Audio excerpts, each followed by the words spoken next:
धनुभाऊ, परवा तुम्ही अजित पवारांना भेट झाली, त्याच्या काय पत्रकात नमूद केलं, काय होतं? हे प्रकरण फास्ट ट्रॅक कोर्टात चालवण्यात यावं असं आमचं मागणी होती.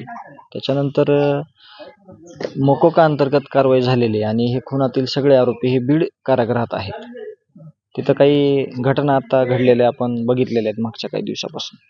परंतु आम्ही त्यांना विचारणा केली की मोकोका अंतर्गत कारवाई झालेले आरोपी, खुनातले आरोपी हे इथं ह्याच्या अगोदर काही ठेवले गेलेले आहेत का, असा काही अनुभव आहे का, असं काही रेकॉर्ड आहे का, जेणेकरून हे आरोपी सगळे तिथं ठेवले गेलेले आहेत आणि इथं जे काही गोष्टी होत आहेत त्याच्यातले जे आरोपी आहेत ते मागून आलेले आरोपी हे शिफ्ट केले जातात नाशिकला, हर्सूलला, संभाजीनगरला. परंतु हे आरोपी तिथं कशामुळे ठेवलेले आहेत याचा आम्ही विचारणा केलेली आहे आणि त्याचं उत्तर देखील आम्हाला मिळणं अपेक्षित आहे.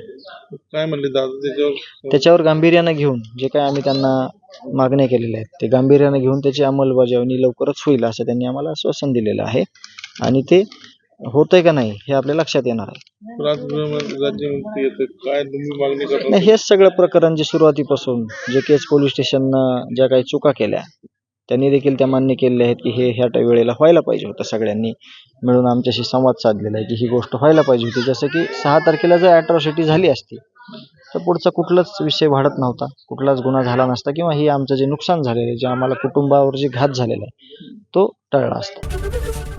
एबीपी माझा, उघडा डोळे बघा नीट.